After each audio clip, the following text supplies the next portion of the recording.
students. So today we are going to discuss the second part of chapter metals and non-metals, that is of class 10. Till the last lecture we had discussed about the physical property of metals and non-metals and how to define metals in your standard. Now today we are having the most important topic of this chapter, that is chemical properties of metals. Now, already you know metal can lose electrons to form positive ions. That's why they are called as electropositive elements. So, if we take a metal, it will form M plus by the release of one electron. Here, I have taken one of the example of sodium metal. Sodium metal becomes sodium ion with the release of one electron. So basically all the chemical property is based on this electropositive nature. Now let's just have a look on the reactions one by one. So the very first reaction is reaction with oxygen. How metal react with oxygen? So students, metal react with oxygen to form respective metal oxide. Generally, the nature of that metal oxides are basic. Here, I have taken one example of magnesium. So when we react magnesium with oxygen, it will form magnesium oxide. Now, how can we get this result that this metal oxide is basic in nature? For that, what we will do?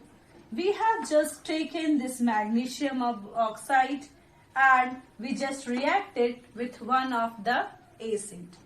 So what will happen? If it is a basic oxide, definitely with an acid, it will give salt with the release of water. That is a neutralization reaction. So for proving that these metal oxides are basic in nature, for that we had reacted that metal oxide with one of the acid to form salt and water. So here is the reaction. MgO plus H2SO4 gives MgSO4 plus H2O. So this magnesium oxide, being basic in nature, react with an acid to give magnesium sulfate, which is salt with the release of water. Generally, you have seen that all the metal oxides are ionic in nature, means they contain some ions. Now, detailed study of ionic compounds we'll do later on in this chapter only. One more thing I want to remind here.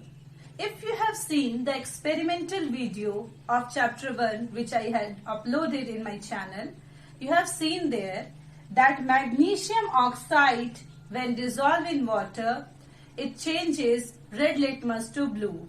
That also shows that this magnesium oxide or the metal oxides are basic in nature. Since this reaction is very important and there are several more points which we have to understand. This point is aluminum oxide and zinc oxide are amphoteric in nature. Means what? Generally most of the metal oxides are basic, but some are amphoteric also. For example, aluminum oxide and zinc oxide. Now what is this amphoteric oxide? Amphoteric oxides are those oxides which shows the properties of acid as well as base. So the compound which will show the property of acid and base are called as amphoteric. So here I have taken one of the example of aluminum oxide for showing that this aluminum oxide is amphoteric in nature. So when this aluminum oxide react with HCl, which is an acid, it will give AlCl3 plus 3H2O, means salt plus water. So what does this shows? This reaction shows that aluminum oxide is basic in nature because it reacts with acid to give salt and water. Next one is Al2O3 plus 2NaOH gives NaAlO2 plus H2O. Means this aluminium oxide react with a base to give a salt, sodium aluminate with water. So it react with a base also to give salt and water. So these two reactions shows that aluminium oxide have both nature, acid as well as base. So this is an amphoteric oxide. So students, here you have to remember most metal oxides have basic but some are amphoteric also. Then metal oxides are ionic in nature. And one more point is there. Fe, Cu combined with oxygen at high temperature. Means if we want to react iron and copper, which are a very good metal, with oxygen, what we have to do? We have to apply a very high amount of temperature. At high temperature, they will form their respective oxides. The last is Ag, Au, Pt, means the noble metals. Silver, gold and platinum, they do not combine with oxygen at any cost, at any condition. Because they are inert metal, they will not react with the oxygen at any condition, at any temperature or in any of the condition. One more point I had written over here. Metal oxides are generally insoluble in water. Some metal oxides are soluble in water to form alkalis. Means what? Generally all the metal oxides are insoluble. But some of the metal oxide like sodium oxide, I will write this reaction here so that it could be visible to you all.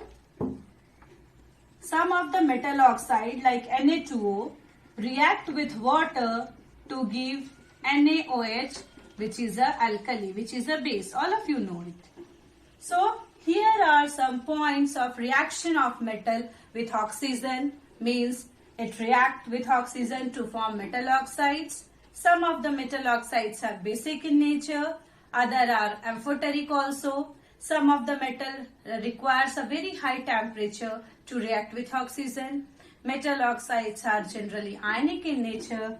And some of the metals are there which do not react with oxygen at any of the condition, and that is the noble metal. Now let's have a look on another type of reaction.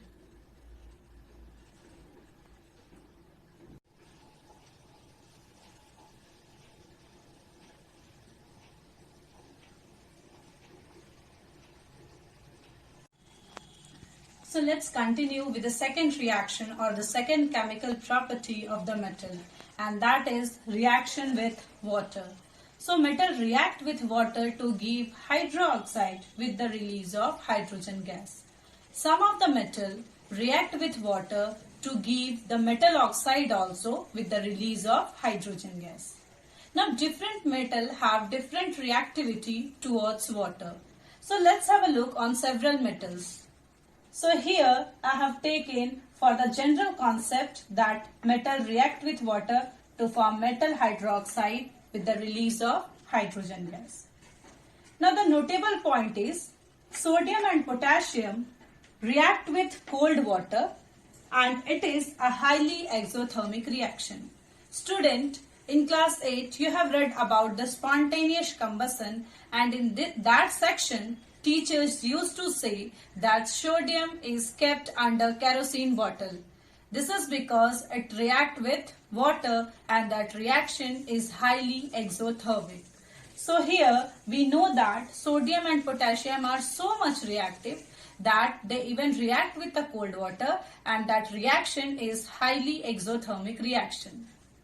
Now if we are watching the calcium also react with the cold water, but the reaction is less violent, means that is not an exothermic reaction. So here is the reaction. Calcium plus water gives calcium hydroxide plus hydrogen gas. The next point is magnesium. Magnesium is a metal which does not react with cold water. So for reacting magnesium with water, we use hot water.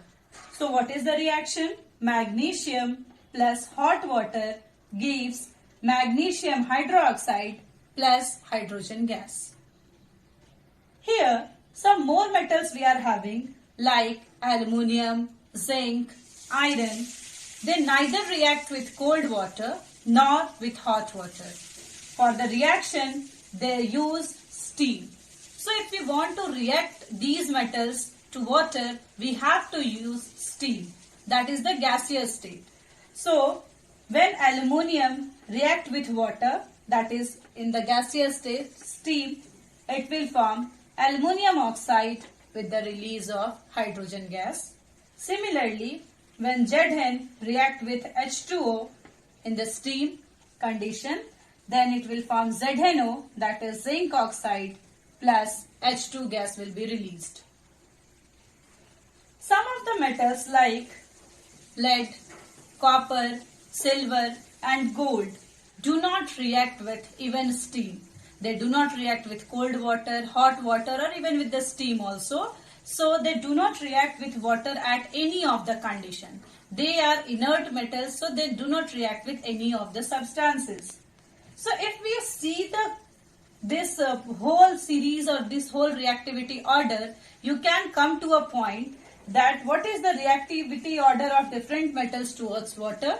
So it is potassium, most reactive towards water, then sodium, then calcium, then magnesium, then aluminium, then zinc, iron, lead, copper, silver and the least reactive is gold. So this is all about the reaction of metal with water. Now moving towards the next chemical property of metals.